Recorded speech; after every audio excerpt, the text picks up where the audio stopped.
शुरुआत हम कोरोना के खिलाफ लड़ाई से जुड़े एक बड़े अपडेट से करते हैं, जिसका विश्लेषण हम खबरदार की शुरुआत में ही करना चाहते हैं।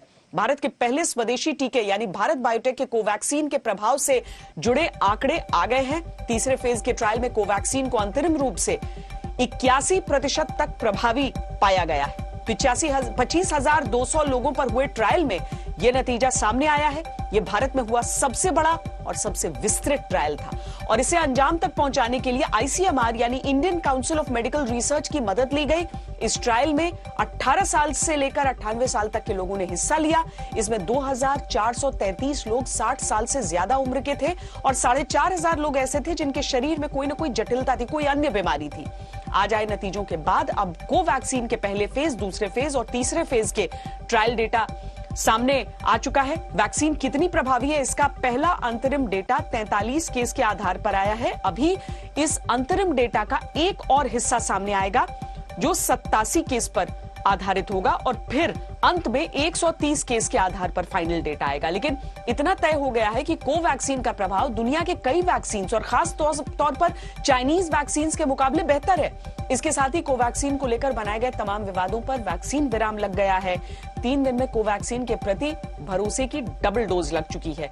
1 मार्च को पीएम मोदी ने कोवैक्सीन लगवाकर देश को इस वैक्सीन के प्रति भरोसे की डोज दी थी और आज 3 मार्च को आए आंकड़ों ने तमाम चिंताओं, आशंकाओं पर विराम लगा दिया है। कोवैक्सीन की खासियत यह भी है कि ये 2 से 8 डिग्री के रेफ्रिजरेशन पर एकदम स्टेबल रहता है, जिससे डिस्ट्रीब्यूशन आसान होता है और इस वैक्सीन की 28 दिन की ओपन वायल पॉलिसी है। इससे वैक्सीन की बर्बादी की आशंका 10 से 30% तक कम हो जाती है। भारत बायोटेक ने कहा है कि 40 से ज्यादा देशों ने कोवैक्सीन लेने में दिलचस्पी दिखाई है। यहां कोवैक्सीन के प्रभाव की तुलना दुनिया के दूसरे वैक्सीन से भी हम करते हैं। अमेरिका की कंपनी फाइजर का वैक्सीन 95% तक प्रभावी है। अमेरिका की ही मॉडर्ना का वैक्सीन भी 95% प्रभावी है। रूस के गमालिया इंस्टीट्यूट के वैक्सीन स्पुतनिक वी का प्रभाव 91.6% है।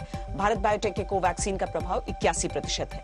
ऑक्सफोर्ड एस्ट्राजेनेका के कोविशील्ड का प्रभाव 70% है। चीन के सिनोवैक का प्रभाव करीब 50% है। They gave this data to Drug Safety Monitoring Board about 2 o'clock, and we just got to know the data, that our efficacy data clearly indicating the trend indicating around 80.6. So 80.6 is our efficacy data. With Bharat Biotech announcing our interim data for the human phase 3 efficacy trials that were done in India for the first time, the largest trial ever to be conducted in about 26,000 human volunteers.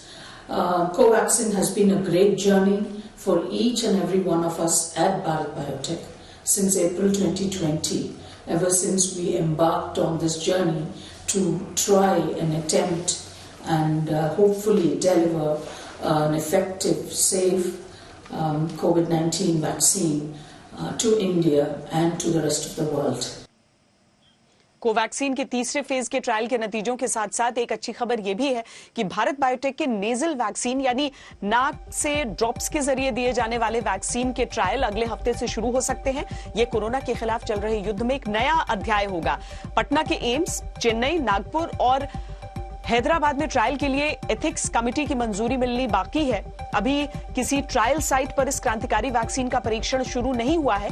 मैं आपको बता दें कि Bharat biotech 2 intranasal vaccine यानी नाक से दी जाने वाली वैक्सीन पर काम कर रहा है। इसके लिए अमेरिका का सहयोग लिया जा रहा है।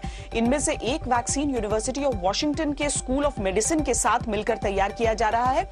दूसरा नेजल वैक्सीन अमेरिकी वैक्सीन कंपनी फ्लूजेन और यूनिवर्सिटी ऑफ विस्कॉन्सिन मेडिसिन के सहयोग से तैयार हो रहा है। भारत बायोटेक के फाउंडर डॉक्टर कृष्णा एल्ला पहले ही कह चुके हैं कि रिसर्च नेजल वैक्सीन को सबसे अच्छा विकल्प बताता है और इस वैक्सीन को लगाना बहुत आसान होगा। टीकाकरण तेजी से हो पाएगा, लोगों को कोरोना वायरस से लंबे समय तक इम्यूनिटी मिल पाएगी। अच्छी बात यह भी है कि इसे बच्चों को भी दिया जा सकेगा। हालांकि कैंसर के मरीजों और गर्भवती महिलाओं को यह वैक्सीन नहीं दी जा सकेगी। यहां हमें कोरोना संक्रमण की मौजूदा स्थिति, टीकाकरण कार्यक्रम की स्पीड और दूसरे देशों में तेजी से वैक्सीन लगाने के असर पर भी ध्यान देना चाहिए। देश में 1,11,39,516 कोरोना के केस सामने आए। 1,57,346 लोगों की मौत हुई है। 1,08,12,044 लोगों ने कोरोना को मात दी है। देश में अभी कोरोना के 1,70,126 एक्टिव केस हैं, जबकि 1,56,20,749 लोग वैक्सीन लगवा चुके हैं। महाराष्ट्र, केरल, पंजाब, कर्नाटक, तमिलनाडु और गुजरात में नए केस ज्यादा मिल रहे हैं। कुल केस के 87.25% मामले इन राज्यों से सामने आए हैं। यहां यह सवाल उठता है कि क्या वैक्सीनेशन वाले देशों में कोरोना के मामले घटने लगे हैं? आंकड़ों को देखते हैं। इजरायल में वैक्सीनेशन प्रोग्राम के बाद कोरोना के मामलों में बड़ी गिरावट देखी गई। बचाव की दर 92% तक है। टीका लगवाने वाले 7.5 लाख लोगों में से सिर्फ 0.07% लोग ही इजरायल में दोबारा कोरोना से संक्रमित हुए हैं। ब्रिटेन को देखें तो वैक्सीन प्रोग्राम का असर जमीन पर दिखने लगा है। स्टडी के अनुसार अगले कुछ दिनों में मौत के मामलों में 88% तक की कमी आ सकती है, जबकि अस्पतालों में भर्ती होने की दर में 66% की कमी देखी जा सकती है। यानी वैक्सीनेशन अगर तेजी से हो तो फायदा हो सकता है।